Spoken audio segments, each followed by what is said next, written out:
You are looking to allocate money to disruptive research. You're bringing on board your first 3 companies to join the studio to not only get money, which I think you've raised not only from New Mexico in particular, but you're also looking at basically hand-holding them through their growth, right?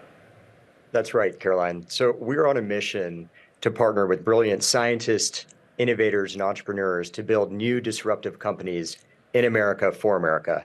And to your point, what's unique about our model is we're not only providing capital, we're providing lab space, we're providing product management, talent resources, and we're going to make sure that every company we build is mapped to a first customer.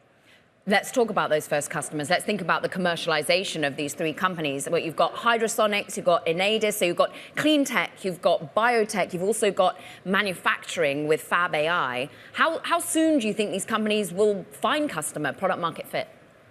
So we're on a pathway to make sure that each of these companies have a first customer within the next year. We've built a proprietary method of commercialization here at Roadrunner. We have key partners both in government and in the private sector that we work closely with to ask, what are your hardest problems and how can we be building products and companies to solve those? What's so interesting is not only your model, but where you're based and how you're raising the money. You want this studio concept to go outside of New Mexico, right? Where else would you look? Who have you been having discussions with? That's right, Caroline. So yes, this movement starts in New Mexico, but it certainly won't end here. We're really privileged to be part of this long tapestry of innovation and history here in New Mexico and building upon it.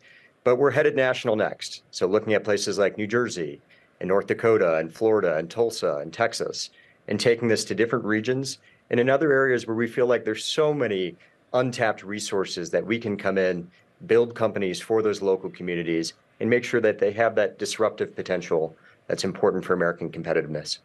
What's interesting is, of course, we named some of the big tech players who are behind the non-profit side of AFF. I'm thinking of Eric Schmidt, Peter Thiel.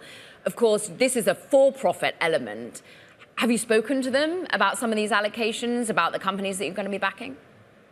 Well, we certainly have a lot of supporters. Eric, of course, is a friend and mentor whom I used to work for, but what we try to do is make sure that we have partners both in the venture capital community, again, also in government and in private sector. A lot of the technology we're building is critical tech. It's, again, really important for the United States to lead on these, both for national security and for American competitiveness. We're making sure to share those deals, share what we're building, shop it ahead of time with venture capital partners that are friends of ours, and make sure that each of these companies and founders are lined up for success. You, of course, previously ran managing director, head of strategy over at Schmidt-Futures. You've brought on others that have worked at Schmidt-Futures, those that have really deep tech knowledge, in particular at places like Amazon and other key companies.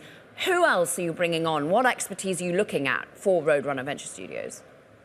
It's a great question. We're privileged to have a great seasoned team here, particularly folks that have commercialization experience, folks that know how to translate deep tech to actually building products, which is hard work. So a lot of product management experience, a lot of commercialization experience. Look, talent is core to building companies. Plenty of brilliant ideas die on the vine if they don't have a champion, if they don't have a CEO behind them. So we're building a talent infrastructure and have a head of talent that's in studio. What we'll be building with is continuing to bring in product managers, continuing to bring in scientists, and then folks that can help us really do the business development around deep tech.